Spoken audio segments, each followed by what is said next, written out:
Heating set to 72. Heating set to 66.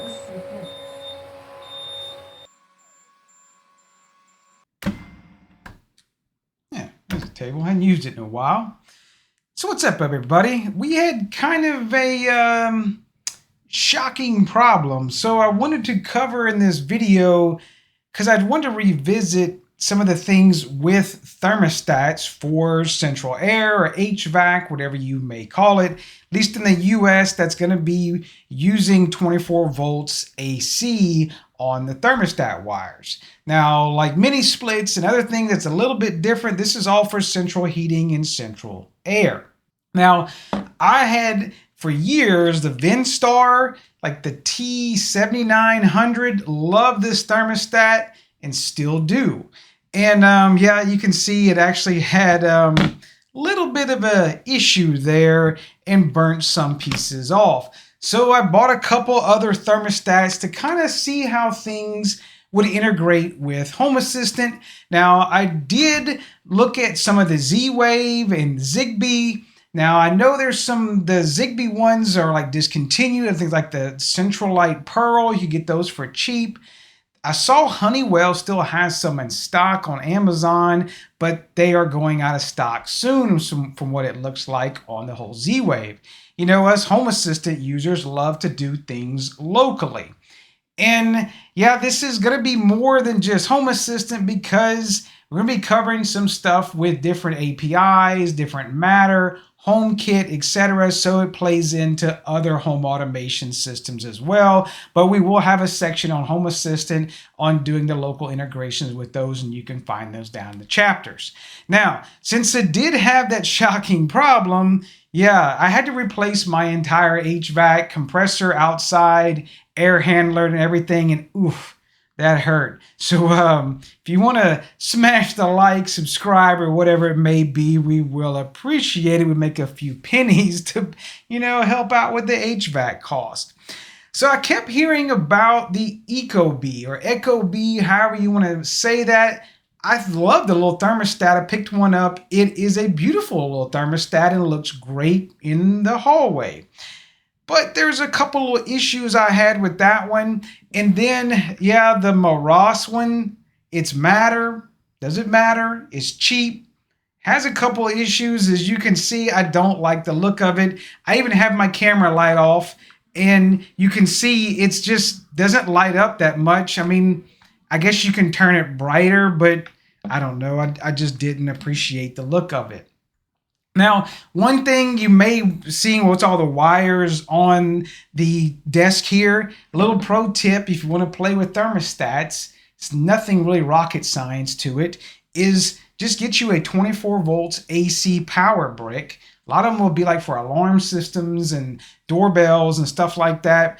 And you can actually just hook up the R and the C wire on the actual thermostat and you can play with them on the desk. Check them out. You can make sure they work, etc. before go playing around with your central AC or heating, which can get expensive if you mess stuff up, which I will give a PSA. If you're going to swap a thermostat, verify by 100 times. Don't feel like an idiot if you go check it 3 times, 4 times. Make sure the breaker is off, the system's unplugged, has no power. Try to turn it on. And if it doesn't turn on, then you're probably good to go. Then you can swap out the thermostat. Don't do it unless you cut it off because it can get expensive. Now, if you want to find all the links down below for these, there are affiliate links on most of them. The way those do work, there's no additional cost to you. Now, you may be wondering, well, why is the old Nest sitting on the desk? And yeah, we'll turn the light on so you can see the old Nest. Well, if you've been seeing some of the news, Google decided to cut off support for many of the models of the Nest. Actually, we had several of these at the church, and we had to replace these older units. We actually went with the Ecobees on those because they had a little decent app for most of the church committee members could go through and adjust things.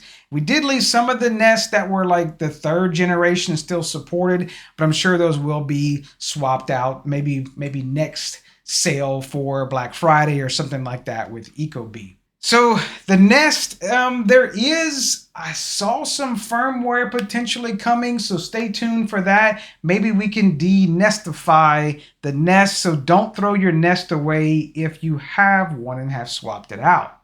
And don't throw it on the floor like I want to. So I want to look at the Meross one first, and this is just a blank white panel. I don't know if you can turn the brightness up. So that is full brightness.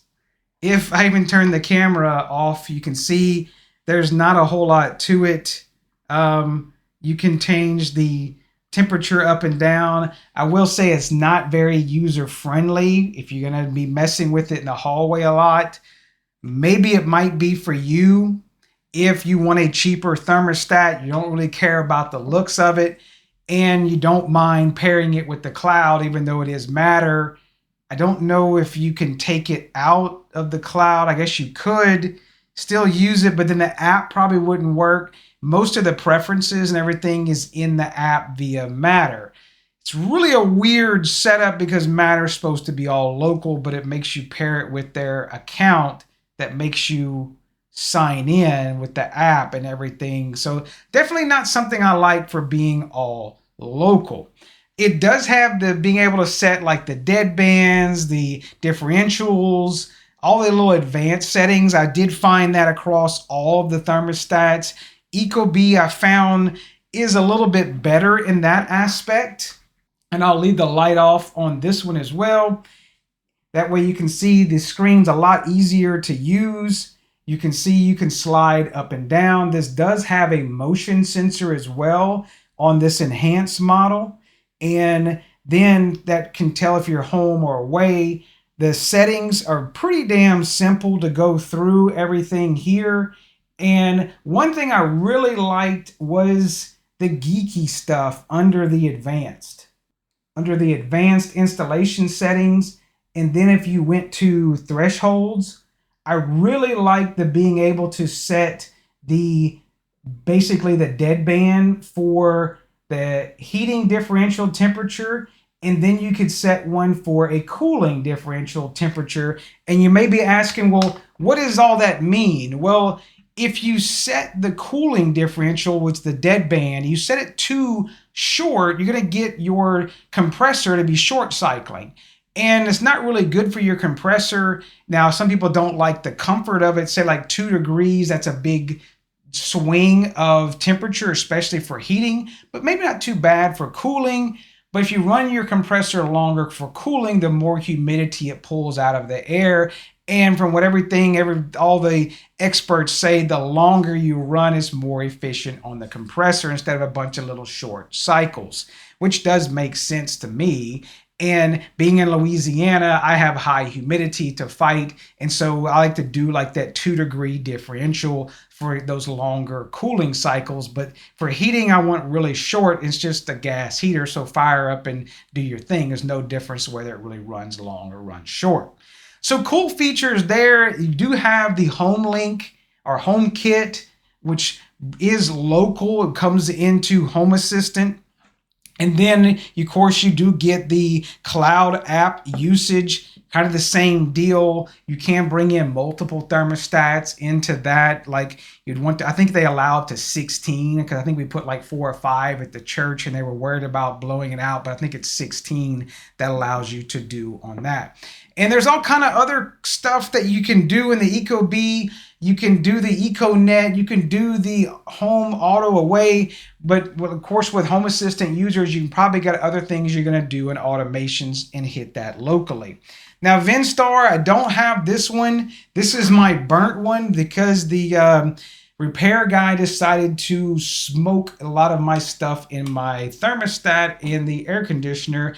But I'll go through some other B-roll. Actually, I went back with the Venstar. That's what I had. I had all my automations done with it. It just made sense. I really like the Venstar because you power the thing up. I don't need an app. and then go set the Wi-Fi on it, turn on the local API, and boom, I can go bring it into Home Assistant without ever touching the cloud. Now, I can also pair it with the cloud app if I'd like to, but it's totally optional, and that's not a thing that Ecobee or the Meross give as a feature. I really like how Venstar kind of does local first, which is what a lot of Home Assistant people want. The price for right now, the Venstar is like about the same as the Ecobee, unless you can catch them on sale. Sometimes they are more expensive on Amazon. Dig around and you may find them cheaper on other suppliers for the Venstar stuff. They were pretty bad during the last few years with trying to get some of them made. The prices shot up. Now there is another model of the Venstar, which is totally fine to go with, has a lot of the same features, but it just has a simple display. But if you're not interacting with it in the hallway, perfectly fine. You bring it into Home Assistant, do all your same automations, and save a lot of money. So pretty much all the same features is going to be down to if you want cloud first or local first, or hey, do you want to save money, or do you want something that looks nice? Do you not care how it looks? This one has that pretty little display. You can put all the different graphics on it and do all the things. But let's go dive into some of the stuff in Home Assistant and see how it works with bringing these in and controlling the Home Assistant. So for the Meross one, or Meross, however you want to say it, you have to like add it to their app first, and then you can do all the configuration, and then you can add it as a secondary Matter device using the app. Yes, you have to pair it with the app with the cloud. Yes, it's Matter, supposed to be local because it matters, but you do at least get it into Home Assistant without needing to do any special goofy integrations or whatever, or HACS stuff. Is just using Matter, which of course is Matter over Wi-Fi. You do get their humidity sensor, and for some reason, oddly enough, I added this in last night, but then it fell out during the day. I'm not sure why. I'll try to leave it in there longer, and then it had power all day, and I'll make a note in the video if it fell off again. I'm not sure why it just fell out of the Matter integration. Matter is just kind of goofy at times. So there's the temperature. You do get, I guess this is the fan control. I saw that, and I guess you could turn the fan just to turn the circulation on if you'd like. Normally that's in here where you get like the fan mode. On a lot of the thermostats, we'll check the others. This is, of course, you get the heat, cool, off, etc., and you can drag things back and forth. So you get all the history stuff. Pretty neat, thermostat. You can do all the things you want to do inside of Home Assistant because, yeah, that's where you want to do all your automations and everything for us Home Assistant users. So there's nothing really else for adding the Meross one into Matter. I mean, you can add it to multiple Matter things if you like to add it to Alexa or Google Home, whatever it may be. You can add those as secondary or tertiary or third-ary Matter services. But we just do it in a Home Assistant. You can do all the things because it always matters. So you're probably wondering why I started off with a support page from Ecobee, or Ecobee, however you want to say it. Their integration is local. I did want you to pair it with the app, and you go through the setup and everything. That first little deal, put it on your Wi-Fi, which does require cloud, but you can block it from the internet and then use HomeKit.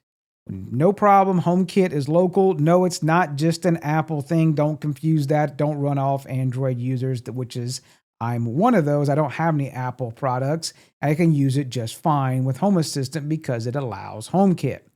So if you want to add it, go through this little instructions. It says, if you could, I did mine from the Ecobee thermostat. I just went to the thermostat itself and hit settings and hit enable HomeKit. It gives you a little code. So you'll just add it in using the actual HomeKit, which is under, I think it's like under Apple. And you can add the HomeKit device. You can do it from the phone. It does give you that HomeKit pairing code. Once you do put that into pairing mode on the Ecobee itself, it'll pair right up and jump into Home Assistant, which then it'll be under HomeKit device. I only have one, and there it is. There's the Ecobee. And since this is the enhanced one, pretty damn slick that if we zoom in here, you can see it a little better. You do get the motion. You can see we detected motion from the motion sensor on it, and occupancy, which I think is just a delayed type of motion. It figures out if there's enough motion there that you're probably home for a while. That's like if you're going to do the away and home modes automatically, like we've seen on some of the Nest thermostats with their little sensors.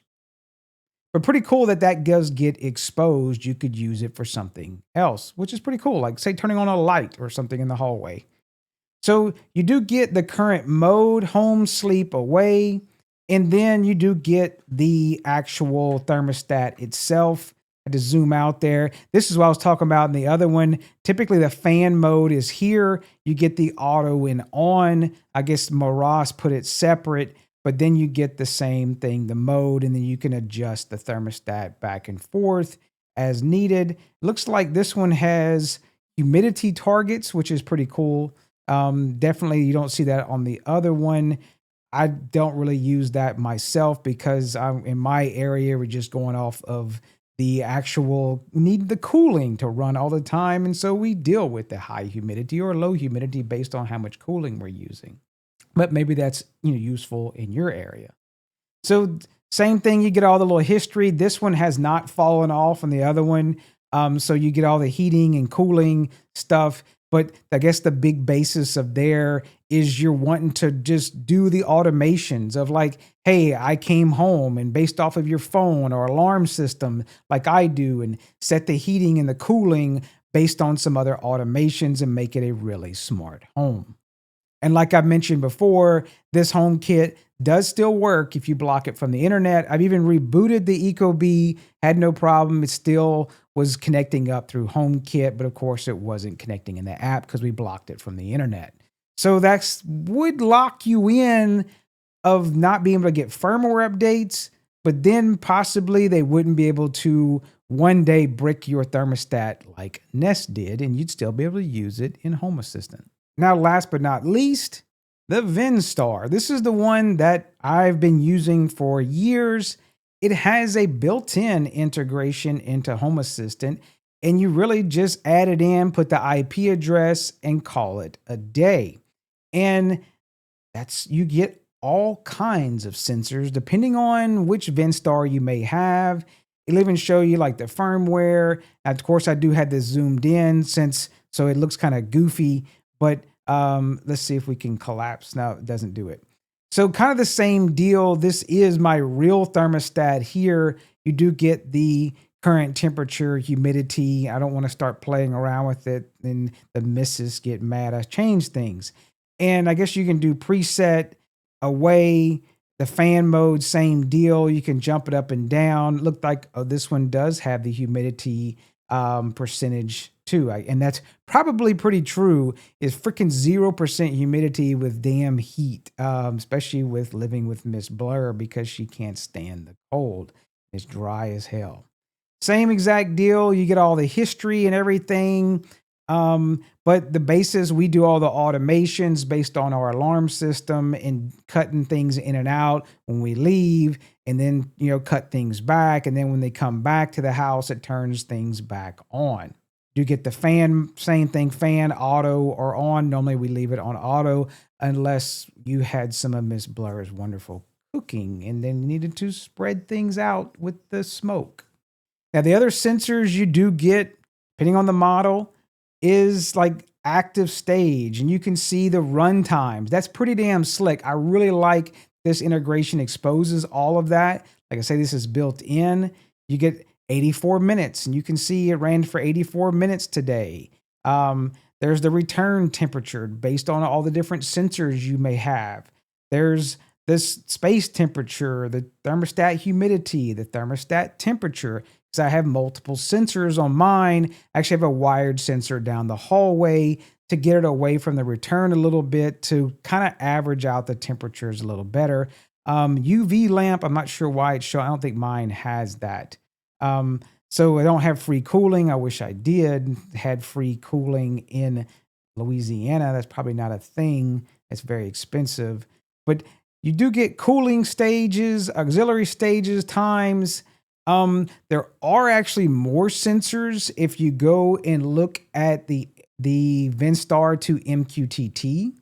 Using a Docker container, there's a Venstar2MQTT, exposes even more things just polling that built-in API of the Venstar and exposes everything through the MQTT. You can see all the different sensors, more sensors galore, the alerts, the air filters, everything in here. Looks like internal data error. I'm thinking because I do have this block from the internet, and all of this does work locally. And I wanted to talk about that for a little bit here. This is what I love to see. Venstar Local API. It is a simple HTTP JSON API that you can turn on, and you do not have to add this to the cloud. You don't have to add it to any special apps. I really love this about the Venstars being able to add things without pairing it with the cloud at all. It keeps it totally local. You can block it from the internet, or if you want to, you can opt in and use, I think it's called like the Venstar Skyport or something like that app, if you don't want to use it with Home Assistant or something like that. But for the Home Assistant users and many other home automations that's purely local, we love to see local API. In all the different models, even the smaller little ones come with the APIs built in.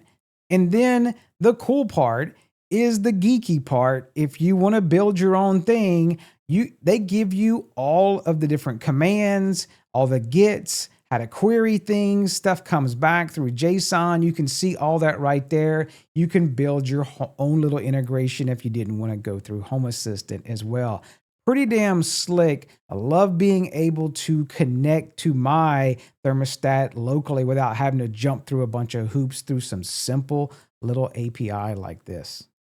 So no matter what thermostat you choose to use, this is really all going to apply the same thing because it's just using home automations in Home Assistant for the regular thermostat. Now what I do, I like to do some helpers, and that way I'm not hard coding any particular like different temperature and set points, and that way I have to go edit automations or edit node red flows. I just keep them here in helpers because then I can just go through my phone, change them easily without having to worry about screwing up any kind of automations. Now what we do is we just have some like set points, like say heat night and then heat away. Same thing for cool day, cool night. And that way, like I have some automations that kick off at night right before we go to bed to set the heating or the cooling to where we want it, as well as we do some away temperatures. And so basically what I'm doing is I use Node Red for a lot of my automations. I'm sure you could probably do the same thing with Home Assistant. But basically when we get an alarm event, which you saw in the beginning of the video, say we go from disarm to away, it'll read the current temperature, also read the mode, whether we're in heat or cool. It stuffs those values into some helpers just to kind of save it because Home Assistant is a great state machine. And then we go ahead and read the cool or the heat away points, which is also set in those helpers. And I set those for the cool or heating temperature. And then I initiate those voice automations that kick off on the speakers to let us know where the temperatures got set. And then the reverse happens whenever you go from away to disarmed. And that way it reads what the temperature was, because sometimes we may have it adjusted or changed because we had guests or something like that. So it just remembers what it was set to before we left and then puts it back. I know it looks a little crazy, but it's nothing that, involved. It's a simple thing of like, hey, we left, change it to our waypoints, and then when we get back, put it back like it was. Pretty simple stuff. Love doing the automations with Home Assistant for the cooling and heating because then we just never have to touch the thermostat in the hallway. If you got some other automation ideas definitely let me know, because I'm always trying to find different things and tweaks I can do with, because that's the whole thing of making a smart home, is just making it decide on itself, not just a remote control home. So if you got some other thermostats that you love and you can bring into Home Assistant, do all the local things, maybe they might be some other Z-Wave ones or Zigbee I don't know about. There's tons of different models, but I really want to focus on being able to stay local without some cloud integration that, we could turn around and have Nest, or yeah, I didn't put it over there, have Nest cut the damn thing off and no longer be able to control them. That's definitely a bad thing. We want to keep it local first, especially for the Home Assistant users and many other things. So definitely let me know down in the comments if you got some other ones we can check out. I'll see about doing something with those. And that'll about do it for this one. If you can find all the links down below for these, and y'all know the drill, and I appreciate all the Patreon members, YouTube members. Definitely couldn't do it without you. And press all them buttons. And y'all take care.